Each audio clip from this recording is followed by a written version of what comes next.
Hola, soy Tony Medina y hoy me gustaría hablarles un poco del tema de negociación. A sabiendas de que el tema de negociación da mucha tela que cortar, específicamente me gustaría enfocar la presentación en la planificación de la negociación. Es decir, todos los elementos que nos debemos pensar antes de sentarnos a negociar. Desde el punto de vista de nuestro modelo, hay tres análisis que vale la pena correr. El primero, el análisis de necesidades y divisas. El segundo, el análisis estratégico. Y el tercero, el análisis táctico. De estos tres elementos hay uno que particularmente quiero desarrollar el día de hoy.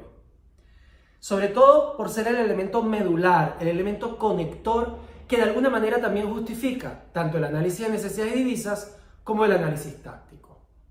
Entonces, el análisis estratégico como elemento fundamental tiene cuatro elementos que vale la pena compartir.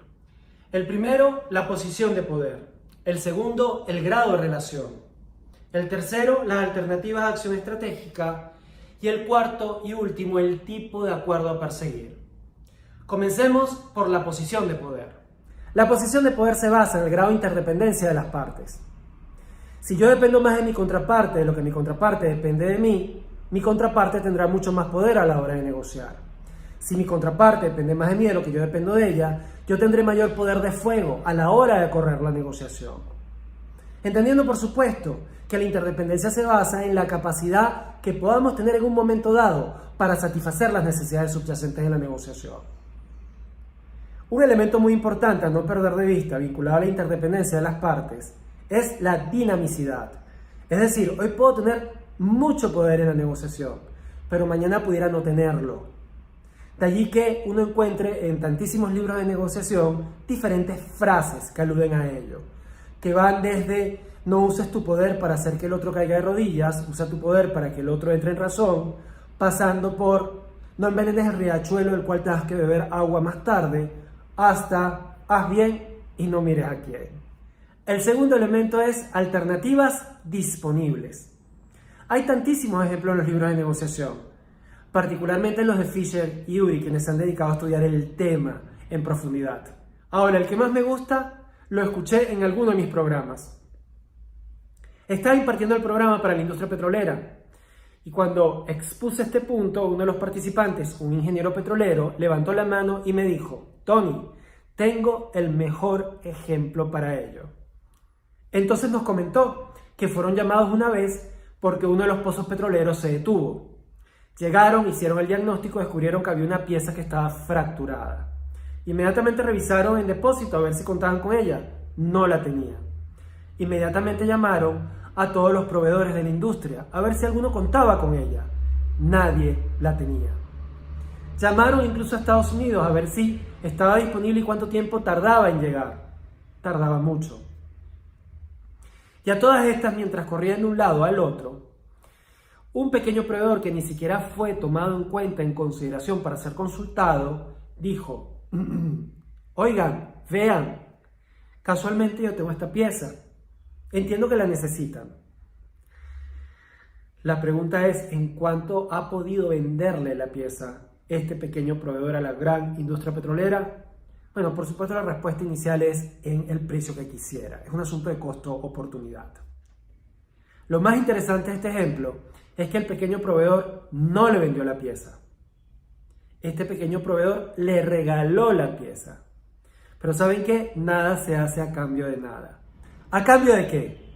A cambio de que pudiera ser considerado a futuro un proveedor importante de la gran industria petrolera. El tercer elemento que determina la posición de poder es percepción versus realidad. Hay muchas tácticas vinculadas a ello, de hecho, la negociación es tremendamente perceptual. Una táctica muy conocida es el bluffing, que no es más que hacerle creer al otro que tenemos mucho más poder del que realmente disponemos. Pero creo que va más allá de eso. Me gustaría hablarles de un ejemplo. Un día conocí al piloto de un gran empresario. Y este piloto me hizo entender qué subyace a esto del jet set. Increíble. No solamente es un asunto de disponer del dinero para comprar el avión, 9 millones de dólares, sino además tener mucho dinero para poder mantener el avión. Al saber esto, mi pregunta fue: ¿tiene sentido tener un avión privado? La respuesta fue claro que no en principio. Podrías ir en primera clase a cualquier parte del mundo tantas veces quisieras y todavía sería mucho más económico que tener un avión privado. Entonces la pregunta siguiente es, ¿para qué tenerlo?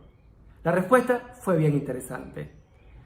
Me comenta entonces que este empresario para el cual trabaja, muy poderoso y tremendamente conocido en su país, no necesariamente es tan conocido fuera de su país. Cuando él tiene que bregarse créditos para sus compañías, dice, no es lo mismo aterrizar en el aeropuerto Kennedy de Nueva York en su propio avión de $9 millones que aterrizar en un vuelo comercial por mucho que aterrice en primera clase.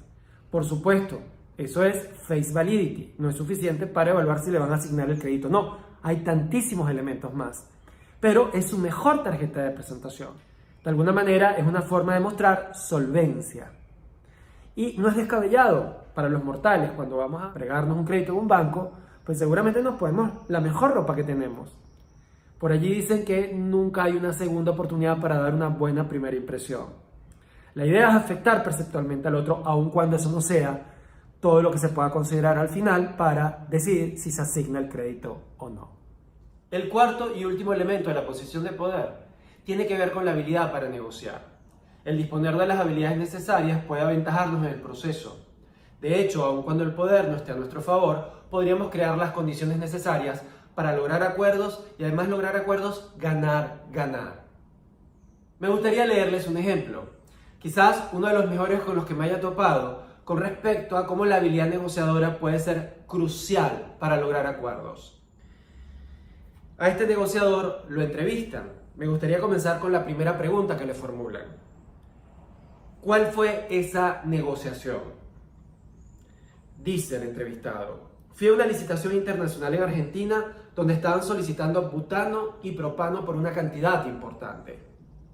Por otra parte, me di cuenta que en ese país existía un problema muy grande con las carnes congeladas que tenían los mataderos, las cuales no se podían vender, y compitiendo con las grandes empresas petroleras, presenté una cotización del producto que sabía estaba disponible, proponiendo que si me compraban el producto, yo compraba la misma cantidad en carne congelada. Fue una licitación de $17 millones aproximadamente. Simultáneamente, mientras se reponían del shock de mi proposición las compañías que ya estaban licitando, me trasladé a España, donde compraban carne congelada y donde tenían deprimido el mercado astilleros. Y les dije, si ustedes me compran carne congelada, yo les voy a comprar un barco de 100.000 toneladas. Se volvieron locos los astilleros y les dije, eso sí, vamos a firmar un acuerdo preliminar porque necesito que me apoyen en una operación que tengo en Argentina. Y como en ese país están diciendo que no puedo comprar carne congelada, quiero que le digan a su embajador en Buenos Aires que me acompañe a ver a las autoridades argentinas y que haya en principio un convenio de acuerdo. Y así sucedió. Cuando las compañías me estaban destrozando en Argentina, me presenté con el embajador español, quien explicó a las autoridades que su gobierno tenía un acuerdo en principio para comprarme la carne congelada. Paralelamente a lo que ocurría en Argentina, los españoles empezaron a preguntarse con qué pensaba yo comprar un barco si no tenía ningún capital. Sin embargo, ya anteriormente me había trasladado a la ciudad de Filadelfia, en Estados Unidos, para reunirme con la Sun Oil, que no participaba en la licitación argentina, porque pensaba que no podía competir contra la Texaco, Shell y las grandes compañías, pero tenía el producto disponible. Les propuse, si ustedes me alquilan un barco, yo les compro butano y propano. Esta compañía se interesó mucho en mi proposición y me alquiló el barco a construirse por 7 años más 5 más 5. Con el alquiler de ese barco conseguí la cuota inicial del barco que le pagué a los astilleros españoles y así me compraron la carne congelada que le compré a Argentina, que a su vez fue la que me compró el butano y propano que le compré a la compañía que me alquiló el barco. Y así se arregló el asunto que se hizo muy famoso. De allí en adelante se abrieron todas las puertas porque la negociación tuvo mucha difusión y fue publicada en muchos medios, incluyendo la primera página del Wall Street Journal. ¿En qué año fue la negociación? No recuerdo exactamente, pero creo que fue entre los años 1965 y 1966. ¿Cuánto dinero hizo en esa operación? Tampoco recuerdo exactamente, pero fue un magnífico comienzo porque le gané a la operación de la carne, le gané a la operación del barco y le gané a la operación del butano y propano. Y en vez de una simple operación comercial, solucioné un problema de empleo en Argentina, un problema de empleo en España y un problema comercial a la Sun Oil. $17 millones hoy es dinero. Imaginen cuánto pudo haber representado en los años 60. Al final, el poder tener las habilidades para identificar necesidades y divisas, poder engranarlas o ensamblarlas en un acuerdo que sea mutuamente satisfactorio, puede hacer la diferencia. El segundo elemento del análisis estratégico tiene que ver con evaluar el grado de relación. Es decir, si la relación es importante o no mantenerla a mediano y a largo plazo con la contraparte. De ser importante, nuestra aproximación debería ser suave, entendiendo por suave que vamos a trabajar para asegurar que tanto nuestros requerimientos como los requerimientos del otro sean satisfechos.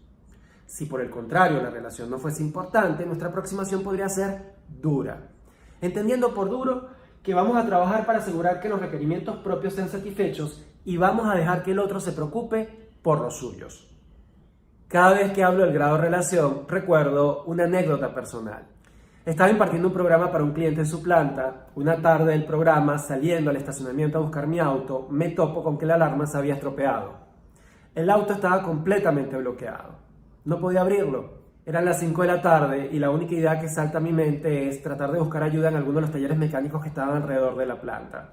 Entonces voy a alguno de estos talleres mecánicos, pido ayuda, explico la situación y el encargado accede a acompañarme de vuelta a planta. En pocos minutos resuelve la situación, desactiva la alarma, pone operativo el auto y ante ello mi agradecimiento infinito. Le pregunto, ¿cuánto te debo? A lo que él responde, nada. A continuación dice, solamente no olviden que apenas unos pocos metros de acá estoy para poderle servir.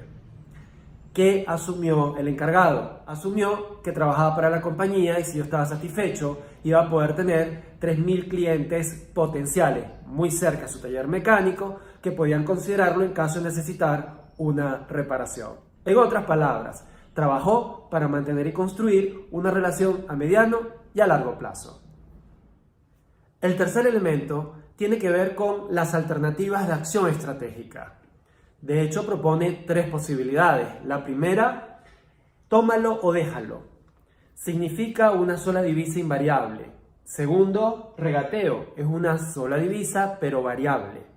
Y finalmente tenemos negociación, que son múltiples divisas variables.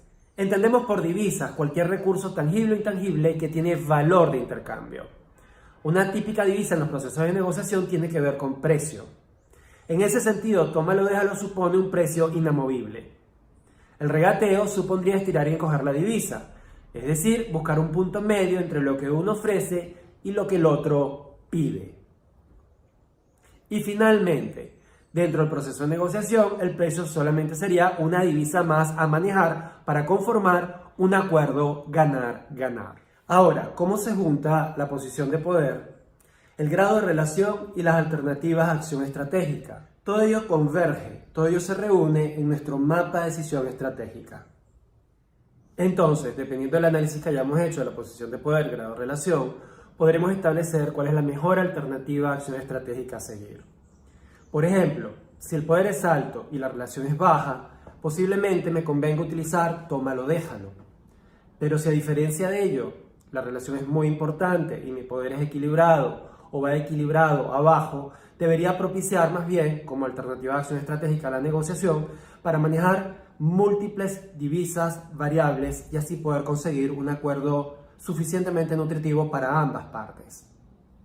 El cuarto y último elemento del análisis estratégico es el tipo de acuerdo, es decir, si es ganar-ganar o ganar-perder.